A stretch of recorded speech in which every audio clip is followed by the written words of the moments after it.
নমস্কাৰ অসমবাসী ৰাইজ, welcome back to my YouTube channel Jajabor Assam. আপোনালোক সকলোকে মোৰ চেনেলটোলৈ স্বাগতম জনাইছোঁ। আমি এটা ৰোড ট্ৰিপ প্লেন কৰি আছোঁ।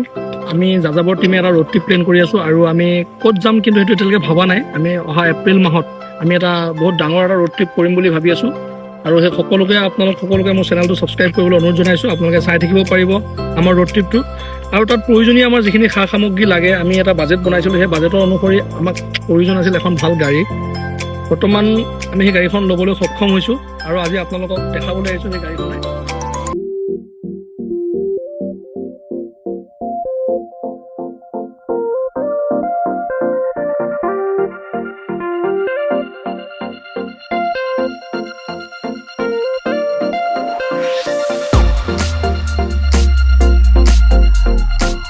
যাবলৈ ওলাই আছোঁ এটা ডাঙৰ ৰোড ট্ৰিপত আৰু তাৰ বাবে আমাক যিখিনি বস্তুৰ প্ৰয়োজন আছিল আমি তাৰে আজি প্ৰথমটো বস্তু ল'লোঁ। এটা খুব ভাল দিন আজি যে আমাৰ প্ৰয়োজনীয় সামগ্ৰীখিনি আমি এটা বস্তু ল'ব পাৰিছোঁ আৰু এই গাড়ীখন লৈ আমি যাম এটা বহুত ডাঙৰ যাত্ৰাত। ক'লৈ যাম কি কথা এতিয়ালৈকে ভাবিব পৰা নাই। আপোনালোকে কমেণ্ট কৰিব, জনাব এনেকুৱা এখন গাড়ী লৈ ক'ত গ'লে ভাল হয়। গতিকে গাড়ীখনৰ বিভিন্ন বস্তুখিনি মই আপোনাক দেখুৱাই আছোঁ। আমি গাড়ীখন এখন আমি কেম্পাৰ ভেনলৈ পৰিৱৰ্তন কৰিম। গাড়ীখন বৰ্তমান একো কাম কৰা হোৱা নাই যিহেতু গাড়ীখন লৈছোঁহে। গামোচা মেইন আমি সৰ্বপ্ৰথম লোৱা দিনাখনে গামোচাখন যিখন আমাক দিছিলে সেই গামোচাখনেই মই গাড়ীত লগাই থৈছোঁ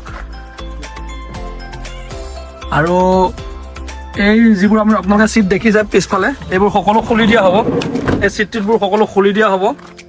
খুলি আমি এটা কেম্পাৰ ভেনৰ কাৰণে যিটো প্ৰয়োজন কেম্পাৰ টাইপ কৰিম আৰু গাড়ীখন আমি ক'ৰ পৰা লৈছোঁ কি কথা সেইটো এতিয়া নকওঁ, কাৰণ আমি বহুত অভিজ্ঞবান গাড়ীৰ বিষয়ে বহুত অভিজ্ঞবান এজন ব্যক্তিৰ পৰা আমি গাড়ীখন লৈছোঁ। তেওঁক আমি কৈছিলোঁ যে আমি এটা ডাঙৰ ৰোড ট্ৰিপ কৰি আছোঁ, ক'ত যাম কি কথা তেওঁক গোটেইখিনি সকলো ভাঙি কৈছিলোঁ। তেওঁ আমাক কৈছিল যে এইখন গাড়ী লওক, আপোনালোকে যাত্ৰা কৰি সুবিধা পাব, ভাল হ'ব আপোনালোকৰ বাবে। আৰু যদি আমি তেওঁ কোৱা ধৰণেই হয় আমি নিশ্চয় ৰোড ট্ৰিপটো কৰি আহি কোনে দিছিল গাড়ীখন, কাৰ পৰা লৈছিলোঁ গোটেইখিনি কথা বিতংভাৱে আপোনালোকক জনাম। এখন গাড়ী লৈ প্ৰায় 8,000 পৰা 10,000 কিলোমিটাৰ এটা ৰোড ট্ৰিপ প্লেন কৰাটো বৰ কষ্টকৰ। এটা দীৰ্ঘদিনীয়া এটা সপোন আছিল। প্ৰায় আজি 2 বছৰ ধৰি এই সপোনটো আমি হাতত লৈ ঘূৰি আছিলোঁ যে আমি এটা ডাঙৰ ৰোড ট্ৰিপ কৰিম।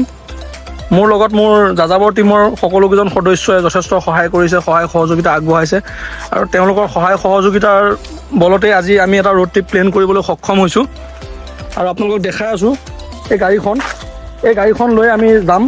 আমি এটা যাত্ৰা কৰিম, প্ৰায় 8,000 পৰা 10,000 কিলোমিটাৰ এটা যাত্ৰা হ'ব। কিন্তু বৰ্তমানলৈ আমি কনফাৰ্ম কৰিব পৰা নাই ক'ত যাম কি কথা, কাৰণ গাড়ীখনৰ বিভিন্ন কাম বাকী আছে। গাড়ীখন যিহেতু আনিছোঁ গাড়ীখনৰ বিভিন্ন কাম বাকী আছে। গাড়ীখনৰ আমি এইবোৰ যিবোৰ ছিট লাগি আছে এই ছিটবোৰ সকলো খুলি দিম। খুলি ইয়াতে আমি এটা কেম্পাৰ ভেনৰ যিটো প্ৰয়োজনীয় সা সামগ্ৰী ইয়াতে আমি বিভিন্ন ধৰণৰ ছেটআপ লগাম।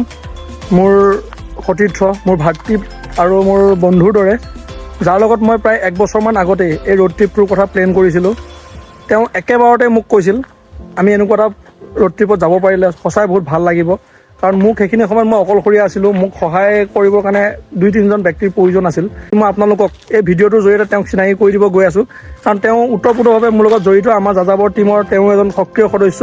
আমি দুয়োজনে মিলি আমি এই চেনেলটো চলাই আছোঁ। আপোনালোকক মই তেওঁক চিনাকি কৰি দিবলৈ গৈ আছোঁ।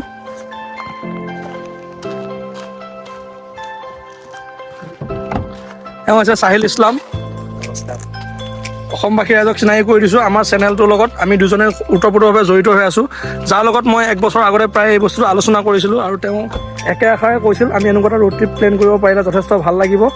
আৰু তেওঁৰ সহায় সহযোগিতা আৰু বাকী কেইজন সদস্যৰ সহায় সহযোগিতাৰ বলত আজি আমি ৰোড ট্ৰিপটো প্লেন কৰিবলৈ সক্ষম হ'লোঁ।